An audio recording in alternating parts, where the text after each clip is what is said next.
Malam itu, aspal tol Tangerang Merak tampak berkilau tertimpa lampu sorot mobil Heru. Udara di dalam mobil terasa sejuk berkat hembusan AC, kontras dengan udara luar yang mulai lembab. Suara musik dari playlist favorit mereka mengalun pelan. Sesekali diselingi tawa renyah saat Heru menceritakan kejadian lucu di kantornya beberapa hari lalu. Masih ingat nggak? Waktu tahun lalu kita bawa oleh-oleh sebanyak itu sampai bagasi nggak bisa ditutup. Tanya Heru sambil melirik Dila sekilas. Dila terkekeh, meski tangannya sesekali masih meremas ujung sabuk pengaman. Iya, sampai ibu bingung, sendiri lihat kardusnya numpuk. Tahun ini kita lebih santai ya, Mas? Iya, biar perjalanan kita juga lebih nyaman. Kamu mending tidur dulu saja. Nanti kalau sudah sampai Merak, Mas bangunin buat antre di pelabuhan. Heru menenangkan. Perjalanan menuju Balaraja. Kecepatan mobil dijaga stabil di angka 80 km jam. Di kiri dan kanan, pepohonan gelap dan sesekali lampu pabrik di daerah industri Tangerang melintas cepat. Heru merasa tubuhnya masih segar. Efek kopi yang ia minum sebelum berangkat tadi masih terasa.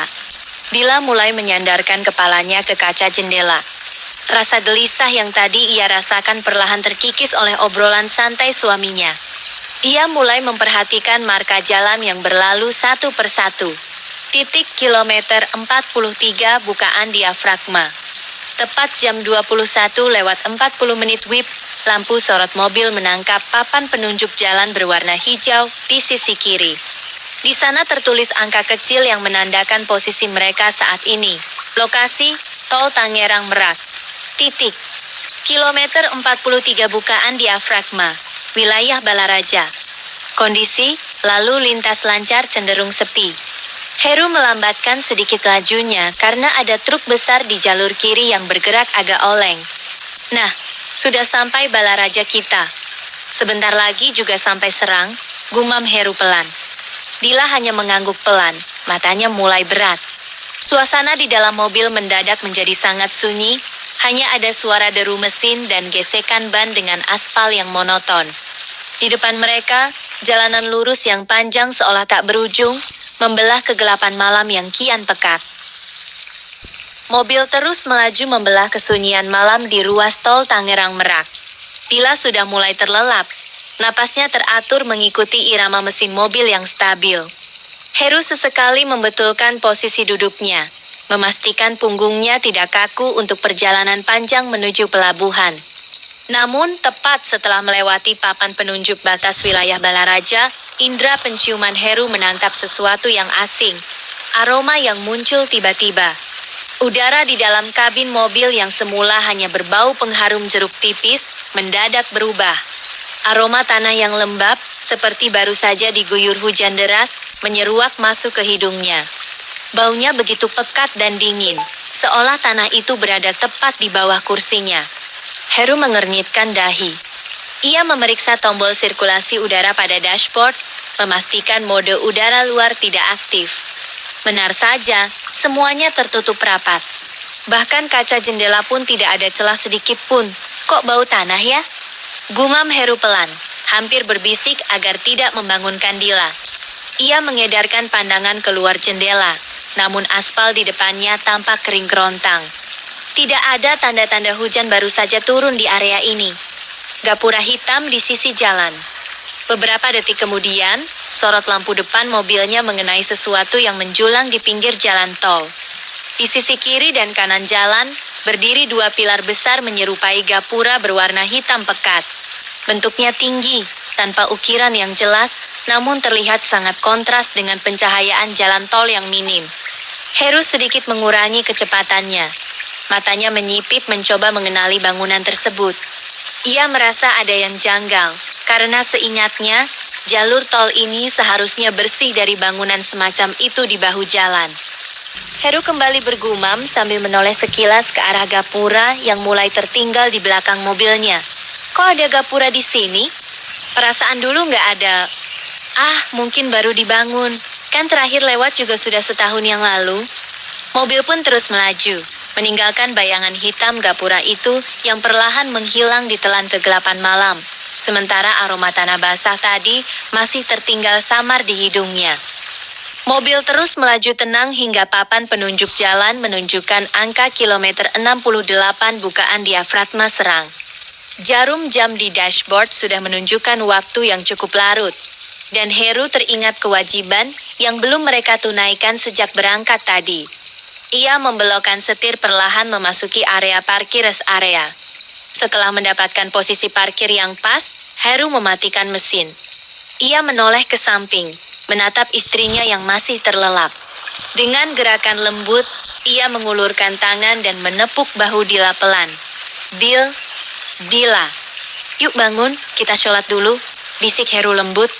Dila mengerjap-erjapkan matanya, menguap kecil sambil meregangkan tubuhnya yang terasa kaku. Kita sudah sampai mana, Mas? Tanyanya dengan suara serak khas orang bangun tidur. Kita sekarang berhenti di rest area dulu. Kita sholat, habis itu kita lanjut keluar dari tol. Jawab Heru tenang.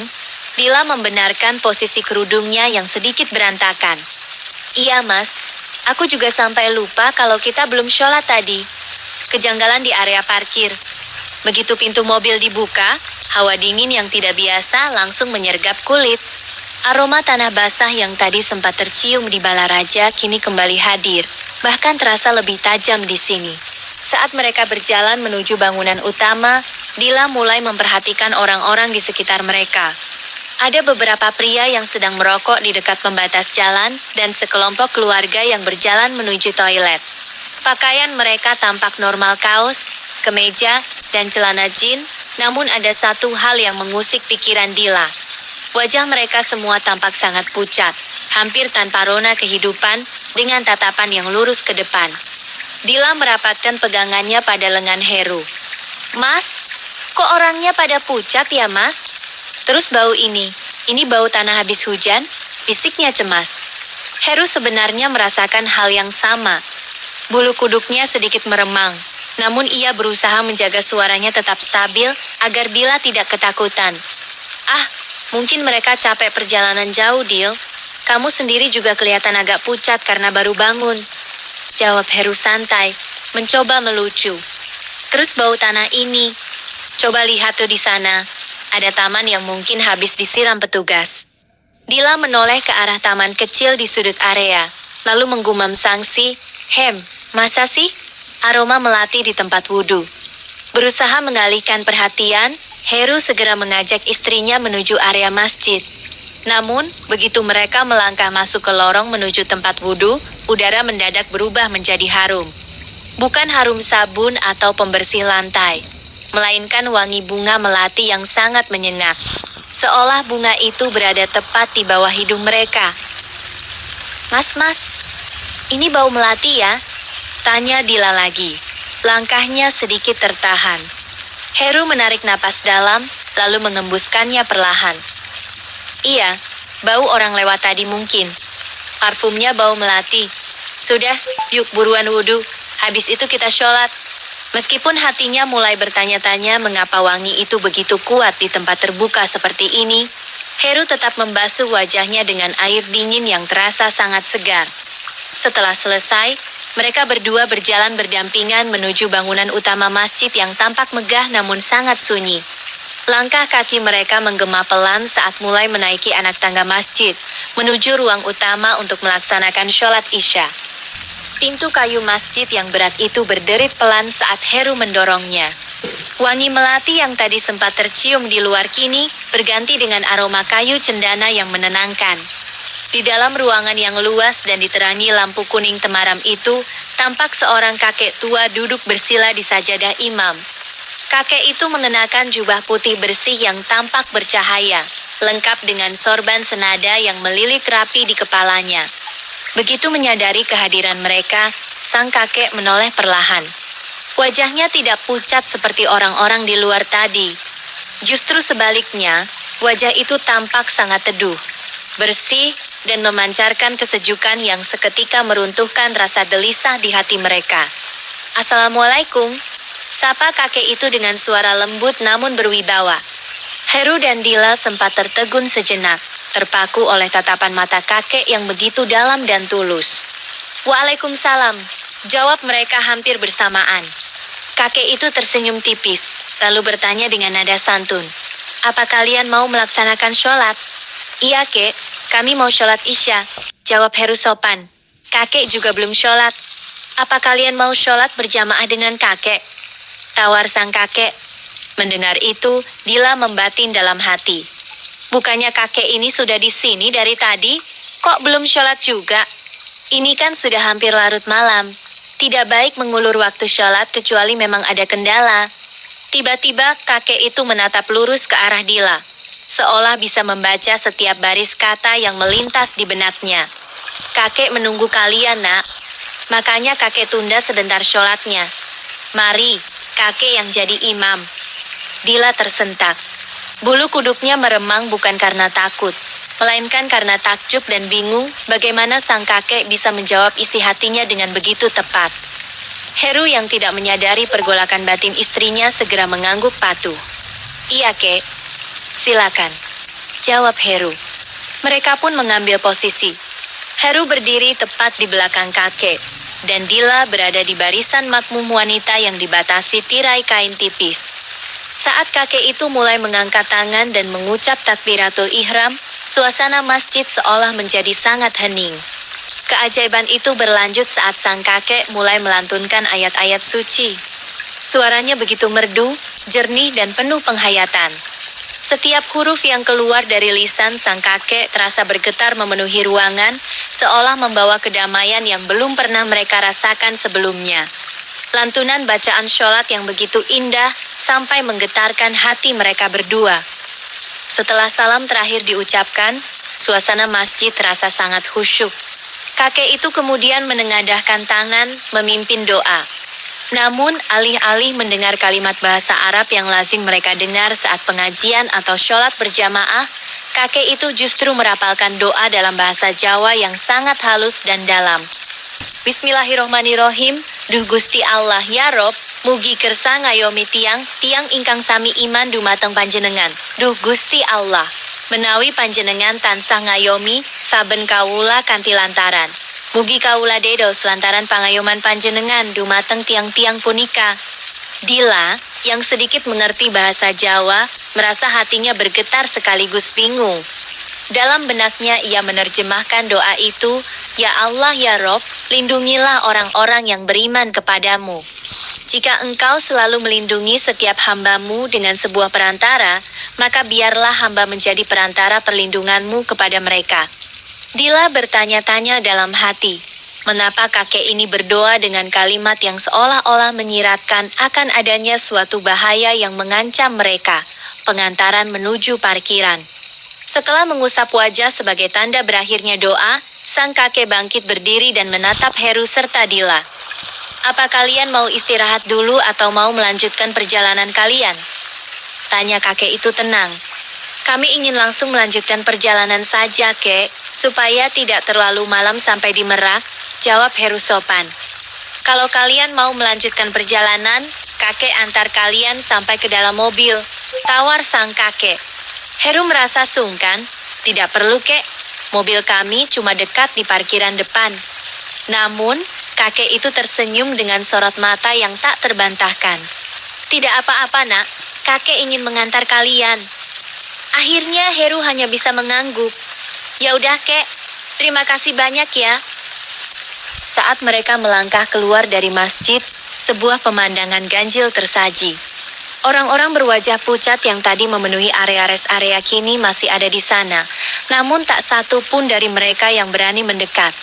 Mereka semua seolah-olah menyingkir, menjaga jarak dengan wajah penuh ketakutan saat melihat sang kakek berjalan mendampingi Heru dan Dila. Area yang tadinya terasa sesak mendadak menjadi lengang di jalur yang mereka lalui. Pesan terakhir di parkiran. Setibanya di samping mobil, sebelum Heru membuka pintu, kakek itu memegang pundak Heru sebentar dan menatap Dila. Jangan takut, kalian orang baik. Kakek ada di belakangmu sampai kamu keluar. Ucap si kakek dengan nada yang sangat serius. Heru dan Dila saling berpandangan. Mereka bingung dengan maksud kata sampai kamu keluar. Keluar dari mana? Bukankah mereka baru saja keluar dari masjid? Namun karena tidak ingin memperpanjang waktu, Heru hanya tersenyum dan menyalami kakek itu. "Wassalamualaikum, Kek. Sehat-sehat selalu ya," ucap Heru. "Waalaikumsalam," jawab kakek itu pelan sambil melambaikan tangan. Kejadian di luar nalar. Heru memacu mobilnya kembali memasuki jalur utama tol. Suasana kabin kembali sunyi. Namun, baru berjalan beberapa menit, jantung Heru seolah berhenti berdetak sesaat. Di depan sana, sorot lampu mobilnya kembali menangkap bayangan yang sangat ia kenali. Gapura berwarna hitam yang ia lihat di Balaraja tadi kembali berdiri tegak di sisi jalan. Heru bergumam, itu bukannya Gapura di Balaraja tadi. Apa memang ini yang kedua? Dila bertanya, "Kamu lagi gumam apa, Mas?" "Ah, enggak kok." Begitu mobil mereka melewati gapura hitam tersebut, lampu sorot mobil mengenai sebuah papan penunjuk kilometer di pinggir jalan. Mata Heru dan Dila terbelalak hebat. Di sana tertulis dengan jelas, kilometer 50. Padahal sebelum berhenti sholat di Serang, mereka sudah berada di kilometer 68 bukaan diafragma. Bagaimana mungkin setelah menempuh perjalanan maju, mereka justru mundur kembali ke arah Jakarta?